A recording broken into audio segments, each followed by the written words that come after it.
of calamity idineklara sa Sarangani, bunsod ng matinding pinsalang natamo sa lindol. Pangulong Marcos Jr. nangako na magkakaloob ng tig 50,000 pesos para sa mga nawala ng mahal sa buhay dahil sa lindol. NOTAM sa Jensen Airport, pinalawig ng kaap hanggang Hunyo 14. Pamilya ni Divine Adili na isa sa dalawang estudyante ng Ateneo na nalunod sa Aurora, humili ng autopsy ayon sa Nigerian Embassy. Ipatutupad na seguridad sa paggunita ng Independence Day bukas, nakahanda na, habang threat assessment ng PNP sa Senado tuloy-tuloy pa rin ayon kay Police Major General Aberid. Huklo na doon ang building, Lord!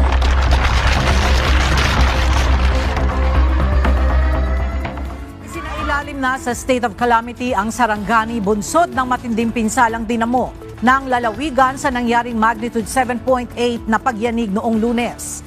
Ang pagdedeklara ng SOC Sergeant ng State of Calamity ay alinsunod sa rekomendasyon ng provincial at local government units para sa agarang paglalabas ng pondo upang matulungan ang mga nasalanta ng lindol, maging ang pagsasaayos ng mga pampublikong pasilidad o kalsada.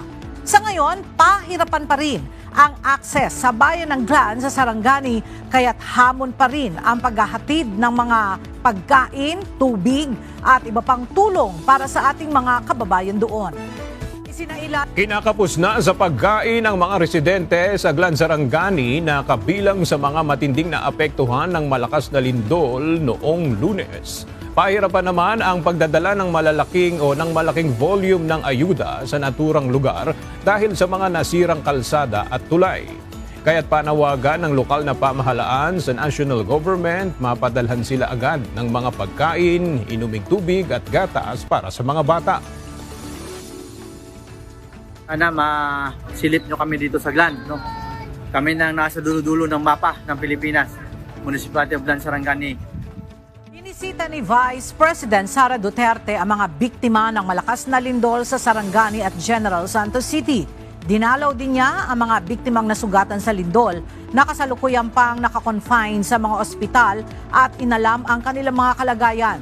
Dalangin ng Vice Presidente ang kanilang agarang paggaling, kasabay naman ang pakikiramay sa mga nawalan ng mahal sa buhay dahil sa trahedya. Yung task ko is yung pagbisita sa mga pamilya ng namatayan at doon sa mga nasugatan dahil sa lindol.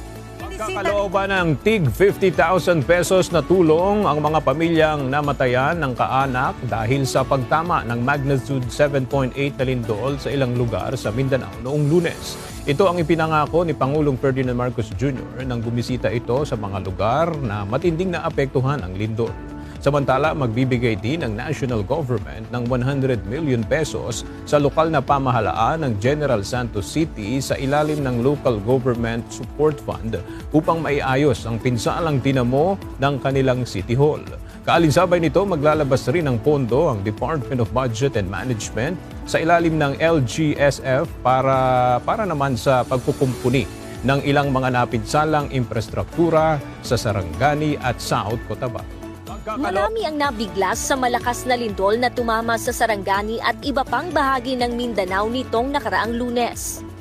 Bagamat nilinaw ng Philippine Institute of Volcanology and Seismology Region 7 na walang direktang kaugnayan ang nasabing lindol sa Visayas, patuloy pa rin itong binabantayan ang posibilidad ng malakas na lindol sa probinsya ng Cebu. Ayon sa ahensya, may mga potentially active faults ang Cebu na posibleng magdulot ng lindol na may lakas na magnitude 7.2 hanggang 7.5 kung ito ay gagalaw. So every fault na big one. Since not a potentially active fault sa Cebu, not a big one. So atong estimate is 7.2 to 7.5. Do we have magnitude. So ang impact sa 7.5 7 magnitude nga linog, the whole island of Cebu is intensity 8. Okay. So pag intensity 8, expected mga road network, vertical horizontal building will be affected. Bagamat wala pang naitatalang paggalaw sa nakalipas na 5,000 taon mula sa Central Cebu Fault, nananatili itong isang bitak sa lupa. Bagamat walang direktang kaugnayan ang nangyaring lindol sa Mindanao sa mga fault system sa Visayas, patuloy naman ang ginagawang monitoring ng mga otoridad sa posibilidad ng isang malakas na lindol o ang tinatawag na the big one sa Cebu dahil sa pag-iral ng potentially active faults sa lalawigan. Kaugnay nito ay muling pinaalalahanan ang publiko na manatiling handa at mapagmatsyag. Bagamat Asphyxia by drowning ang ikinamatay ni Rene Batibonia, ang isa sa basketball athlete ng Ateneo de Manila University na nalunod sa Aurora. Ito'y base sa resulta ng medico-legal na inilabas ng pambansang pulisya. Subalit sinabi ni Aurora Police Provincial Director, Police Colonel Percival Pineda, hindi pa dito natatapos ang kanilang isinasagawang investigasyon. Sisilipin din ng PNP ang posibleng kapabayaan ng coaching staff. Nagbigay pa umano ng paalala ang may-ari ng resort kung saan ang ligtas na lugar. Subalit sinabihan sila ng coaching staff na wag silang pakialaman.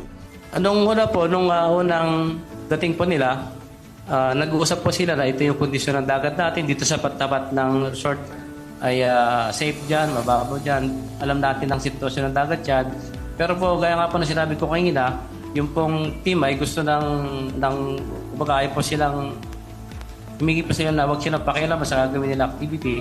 Kaya po, lumayo na po sila, doon na po nangyari yung aksidente. Batay sa investigasyon ng PNP, alas 2:30 ng hapon ang isagawa ang paglalakad ng grupo sa dagat na nasa hanggang bewang lang ang lalim. Pero bigla umanong tinangay ng malakas na alon si Baterbonia at ang isa pang biktima. Ito po kasing itong dalampasigan ng Aurora ay may mga part po dyan na dahil po sa current ay nagkakaroon ng mga malalim na lugar. Kahit po sa makikita po natin hanggang tuhod lang po yung tubig, pero eventually po pag nakalakad ka na konti may biglang lubog. Yun po kasi yung sitwasyon ng shore ng ang ating probinsya po ng Aurora. Humihiling ang pamilya ng Nigerian national na si Divine Adili ng autopsy sa bangkay ng biktima ayon sa Embassy of Nigeria in Manila.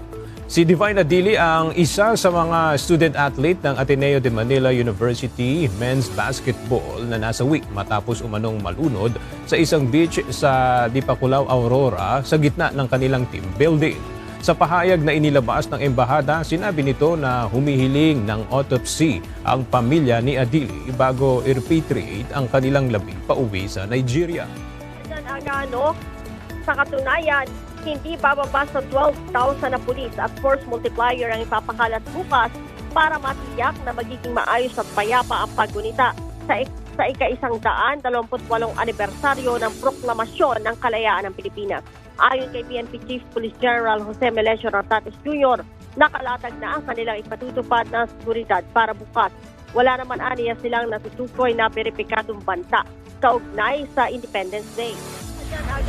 Tapos na ang Kamara sa pagpasa ng mahalagang panukalang batas bago pa mag-adjourn sinidye.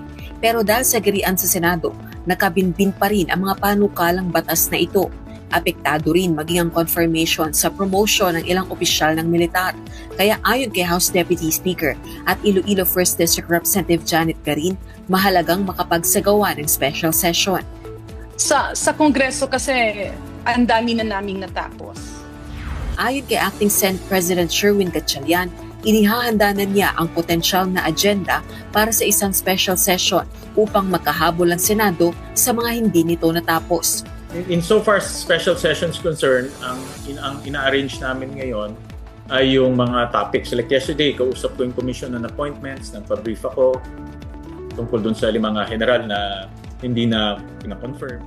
Susunod na lang umano si Vice President Sara Duterte sa magiging desisyon ng mga kanyang mga abogado hinggil sa nalalapit na impeachment trial laban sa kanya. Ayon sa pangalawang Pangulo, ipinauubaya na niya sa kanyang mga abogado ang magiging hakbang nila sa pagdinig. Sa June 18, nakatakda ang preliminary proceeding ng Senate Impeachment Court kaugnay ng reklamong impeachment laban sa pangalawang Pangulo.